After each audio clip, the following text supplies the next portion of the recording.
Hey mga kaaswang, pakita ko naman sa inyo kung paano ako maging hayop. Sobrang dali lang. Unahin natin ang pusa. Ayos ba guys?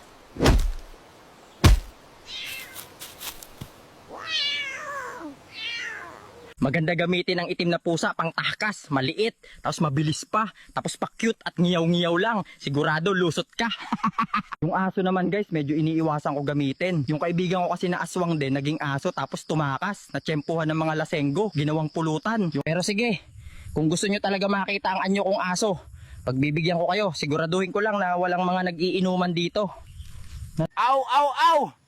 Itlog ng kalabaw! Oy! Putangina! Ano yun? Uy! Uy! Tama na! Aray ko guys, ang sakit. Rumekta sa puwerta. Wala ako nagawa. Pwede ba mahawa sa rabies pag ganun? Like, share, and subscribe na lang pambawi.